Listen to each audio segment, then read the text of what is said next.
Ndị be anyị ekene m unu, Igbo mụrụ nze mụọ ọzọ, ekenekwa m unu ma kene ihe na-emere unu ihe. Anyị ka nọkwa n'akwụkwọ a bụ ihe onye metara, nke na-asị anyị lekwuo anya ọha hụrụ mkpụrụ ụbọchị abụọ anyị ahụghị ya, ihe dị abụọ otu eme. Atụrụ si na ọ maghị agba egwu, mana akụrụ egwu batabe ya ọ maghị agba okwebe n'isi. Maka nwata gbere igbe sọọ m ọkụ, aga m egberekwa igbe sọgwara ya ọkụ a.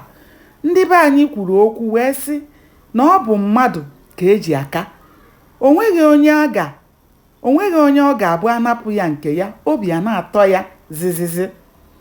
Ọha hụrụ nwụọ anwụọ, mgbe ọbụla anyị kpọrọ unu oku unu aza anyị ya.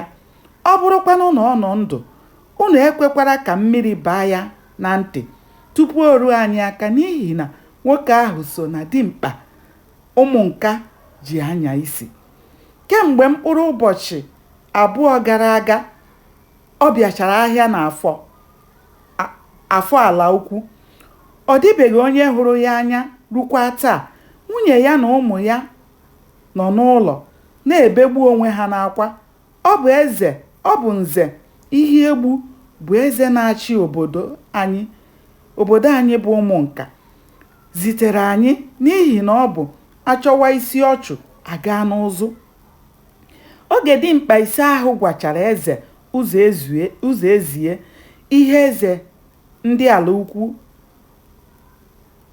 ala ukwu zitere ha. Okwu ahụ riri ya ọnụ n'ihi na ọ maghị otu ọ ga-esi gbuo ya bụ agwọ dara kparakpata.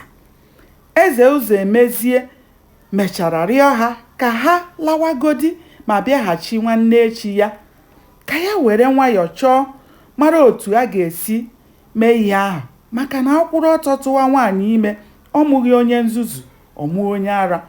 Ọ gwara ha ka ha rịọrọ ya nze ihe egbu arịrịọ ka o nwetu ndidi, ka ya bụ eze ụzọ emezie were anya okenye ji achọ ihe danyere na mmiri chọọ ya bụ ihe.